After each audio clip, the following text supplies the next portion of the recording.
Local government system हम नया लेके आ रहे हैं, ये पाकिस्तान की तारीख में सबसे बेहतरीन। सारे हमने अपनी माजी के तजर्बे जो लोकल गवर्नमेंट के देख के तो एक ऐसा सिस्टम लेके आ रहे हैं कि आप सबको खुशी होगी कि पहली दफ़ा आपके जो शहर हैं, फैसलाबाद मसलन जो शहर है, ये कभी भी एक जहन में डाल लें कि एक प्रोविंशियल डेवलपमेंट फंड से ये कभी शहर ठीक नहीं हो सकता। ना लाहौर, अगर हम ये समझें कि जो जो जो डेवलपमेंट फंड पंजाब का उससे लाहौर चलाएंगे, अगर आप लाहौर के ऊपर पैसा खर्च करेंगे बाकी पंजाब के इलाके पीछे रह जाएंगे।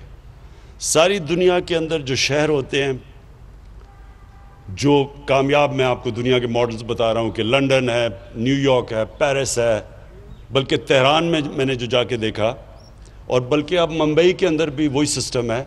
सब शहरों के अपने, अब वो शहर इस तरह चलता है जिस तरह एक मुल्क चल रहा है, उसका अपना मेयर होता है, इलेक्टेड मेयर होता है। जिस तरह लंदन का मेयर इलेक्टेड है, उसकी फिर पूरी कैट होती है, तो सारे लंदन के मसले लंदन में हल होते हैं और वो फिर अपने पैसे इकट्ठे करता है। अब फैसलाबाद जैसा शहर,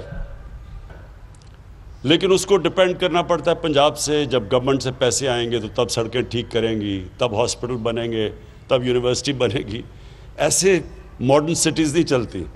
तो हमारा जो सिस्टम है कि हर शहर का अपना इलेक्शन होगा, मेयर का डायरेक्ट इलेक्शन होगा, इनडायरेक्ट इलेक्शन नहीं होगा कि पहले यूनियन काउंसिल का इलेक्ट हो फिर वो करें, उसके अंदर पैसा चल जाता है बदकिस्मती से, वो पैसे दे के वो बन जाते हैं, वो बड़ा सिस्टम फेल हो चुका है। डायरेक्ट इलेक्शन मेयर का होगा, फिर मेयर अपनी कैबिनेट सेलेक्ट करेगा, उसके अंदर एक्सपर्ट्स होंगे, पानी के एक्सपर्ट्स होंगे, उसके अंदर एजुकेशनिस्ट होंगे, तो वो शहर एक पूरी तरह एक सेल्फ सस्टेनिंग शहर बनेगा और फिर अपने पैसे इकट्ठे करेगा।